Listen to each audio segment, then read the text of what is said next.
Ever notice how some things seem pretty simple at first glance? You think you know what's involved, but Yeah. then, boom, you dig a little deeper and realize there's a whole universe of complexity you never even considered. Exactly. And that's what we're diving into today. That's right, today's deep dive takes us into the world of housekeeping supervisors. Now we're basing this on a UK career advice guide, and it's fascinating. So, housekeeping, I bet when most people hear that word, they just think of, cleaning, right? Yeah, pretty much. Yeah. Straightforward stuff, right? But here's the twist. You add that word supervisor, and suddenly it's a whole different ballgame. You're not just cleaning anymore, you're leading a team. You're solving problems left and right. And believe it or not, you're a huge part of shaping those positive experiences people have, whether it's a hotel stay or a clean and safe workspace. It's more than just making things sparkle. This guide even delves into some of the questions a housekeeping supervisor candidate might get asked in an interview. And wow, they really highlight the sheer scope of this job, the responsibilities, the skills you need. It's pretty eye-opening. So today we're on a mission to really dissect what it means to effectively lead a housekeeping team. We're going to try to pull out those core insights, see all the different hats a housekeeping supervisor wears. And hey, even if you're not planning on a career in hospitality, I think there's something here for everyone. Leading a team, managing projects, these principles can be applied across the board. Absolutely. All right, let's break this down. Starting with the foundation. How do you motivate and manage a team to be their best day after day? What struck me is how this guide links into those latest ideas about motivation in teams. It's all about clarity, setting clear expectations right from the start, defining those daily tasks. It's not just clean the rooms, we're talking about setting specific standards. What does a perfectly clean room actually look like? What are those little details that make a difference? You're right, it's not just about barking orders and hoping for the best. The guide stresses the importance of giving consistent feedback and recognition, and not just in some vague way. When you think about those performance reviews, they're not just about ticking boxes. It's an opportunity to actually acknowledge what someone's doing well and give them targeted advice on how to grow. Exactly. And that ties directly into building a positive team environment. It's more than just getting the job done quickly. You want to foster that sense of teamwork, make sure there are open lines of communication. The guide uses this example that really illustrates this. They focus on crystal clear communication, ensuring everyone's on the same page about the day's goals.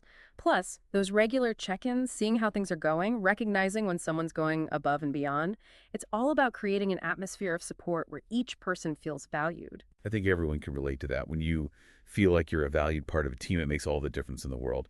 But even the best teams, you're going to have those moments where, things get a little heated. So how does a supervisor effectively handle conflict? How do they make sure things get resolved fairly? Yeah, that human element is so crucial. The guide highlights how important empathy is in resolving disagreements fairly. It's about putting yourself in the other person's shoes, truly understanding their perspective before you even think about solutions. It's not about just stepping in and saying, hey, knock it off. Right. You've got to be more of a mediator. Listen actively, hear both sides of the story, and really try to uncover what's at the heart of the conflict.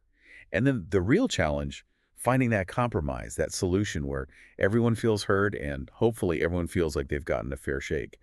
The example they give is really powerful. Imagine you've got two team members and they're just butting heads constantly. So the supervisor sits down with them, lets each person speak their piece without interruption, and then they work together to figure out what's really fueling this tension. It might not be what it seems on the surface, then they guide them toward a resolution they can both live with. It's not just about stopping the dickering, it's about helping them build a better working relationship moving forward. That's a great point. Now, we've talked about those, occasional clashes, but what about when you have an employee who's consistently struggling or causing problems? How do you, as a supervisor, navigate those more difficult employee situations? Well, that's where your problem-solving skills really come into play. It's about managing the team dynamics effectively. And once again, the guide emphasizes clear communication, but it also goes deeper than that. It's about trying to understand what's going on with that individual. Why are they struggling? Is there something else going on that's impacting their work? They have this really interesting example in the guide, an employee who is constantly falling behind on tasks. Now, instead of immediately resorting to disciplinary action, the supervisor had a one-on-one conversation with the employee, really listened to their concerns. Maybe they felt overwhelmed, or maybe they just didn't have the right training. So the supervisor offered support, restructured their workload to play to their strengths, or made the tasks more manageable. And the results were amazing. The employees' performance improved and the whole team dynamic got a boost. It really shows how what might seem like difficult behavior can actually be a cry for help. Approaching it with empathy and a willingness to find a solution can make all the difference. It's a good reminder for all of us, actually. Okay, let's shift gears for a moment and talk about the more logistical aspects of this role. Things like managing supplies and equipment.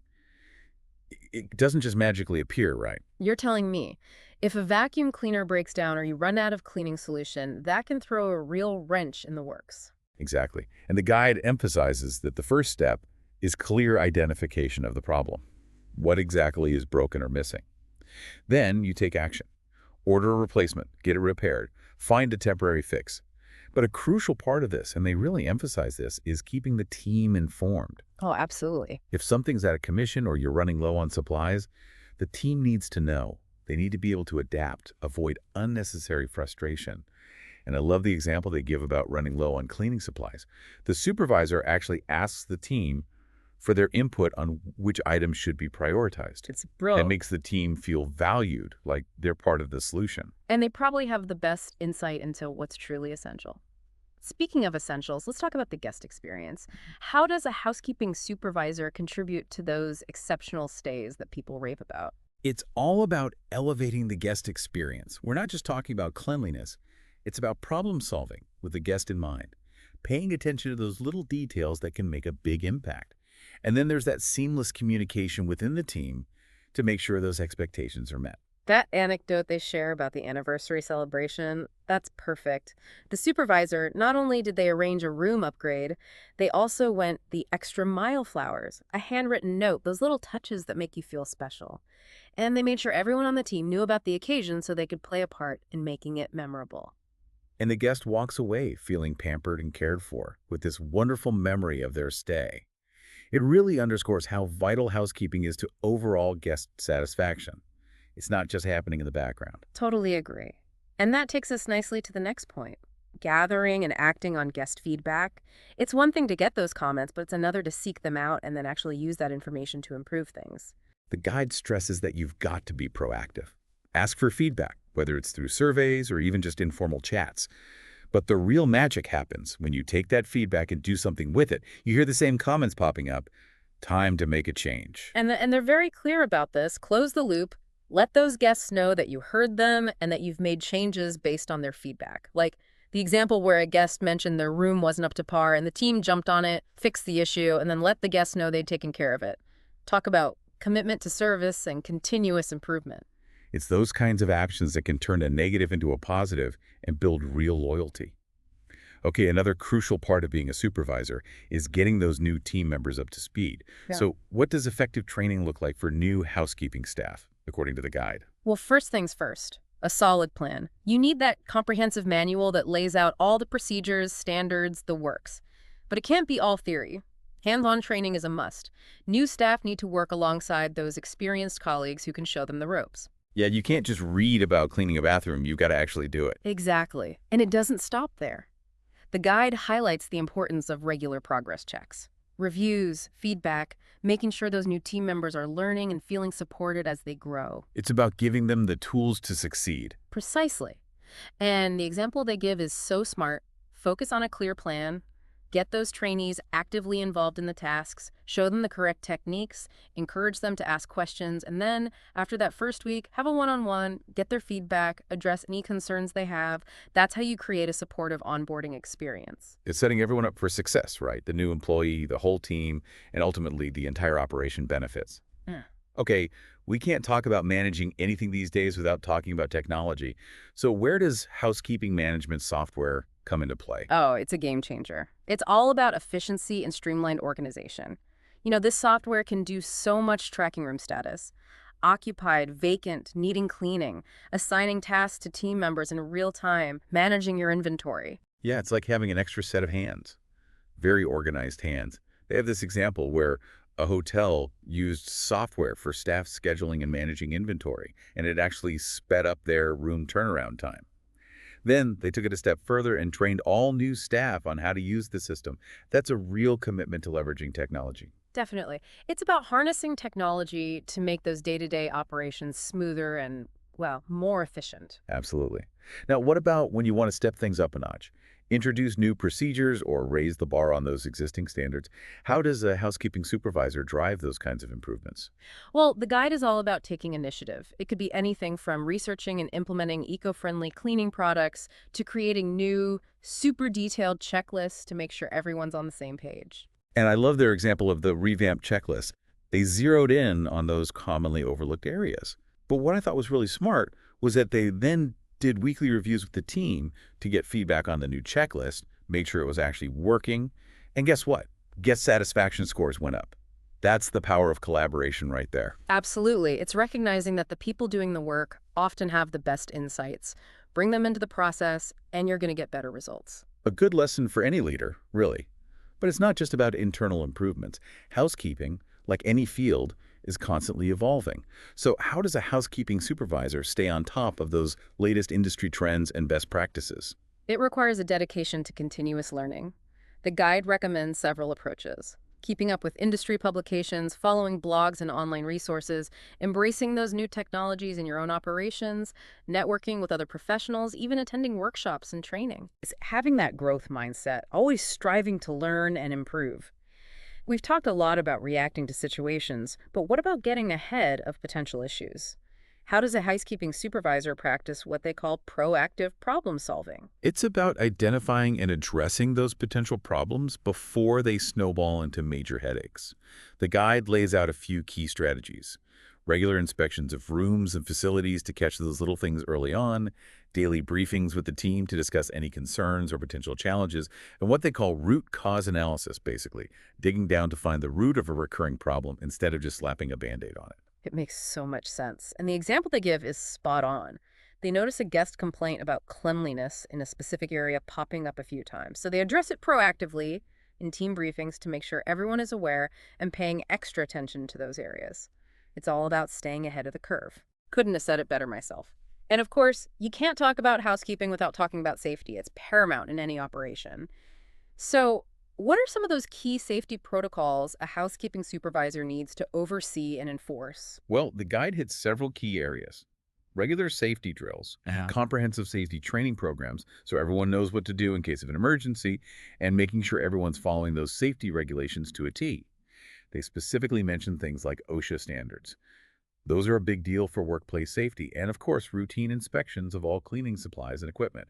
You've got to make sure everything's in good working order and safe to use. It's about creating a culture of safety, making sure everyone understands the procedures and knows how to recognize potential hazards. Absolutely. Now, let's face it, sometimes things go wrong, despite everyone's best efforts. So how should a housekeeping supervisor handle guest complaints effectively? Here's the breakdown from the guide. First and foremost, acknowledge that complaint immediately and with empathy. Really listen to what the guest is saying, don't interrupt. Then thoroughly investigate. That might even involve personally inspecting the room, apologize sincerely, and then offer a solution. Could be a room change, some complimentary services, extra cleaning, whatever's appropriate. And here's the crucial part. Follow up with the guest to make sure they're satisfied with the resolution. That follow-up can make all the difference. It really shows the guests that you care about their experience, that you're committed to making things right, even when there's been a bump in the road. And of course, a supervisor has to make sure the whole team is on the same page when it comes to company policies and procedures, right? Oh, definitely. The guide recommends communicating those expectations clearly during meetings, monitoring compliance through regular inspections and observations, and providing ongoing training and support so that everyone understands those policies inside and out.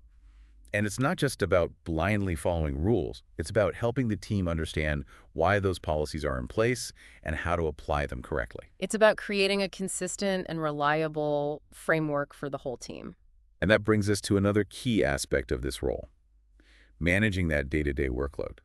So how does a housekeeping supervisor effectively prioritize tasks and delegate responsibilities? The guide stresses the importance of creating that daily task list. Get organized, make sure all the essentials are covered. Then you've got to assign those responsibilities to your team members in a way that plays to their strengths. You want to leverage everyone's talents, make sure they're doing what they excel at. And of course, you've got to be flexible. Adapt those priorities as needed throughout the day. Because, let's be real, things rarely go exactly according to plan. Never. Now, the guide also touches on something I found interesting: the value of experience in different types of properties. Does it matter if a supervisor has worked in a sprawling resort versus a smaller boutique hotel, for example? According to the guide, it could be a real advantage.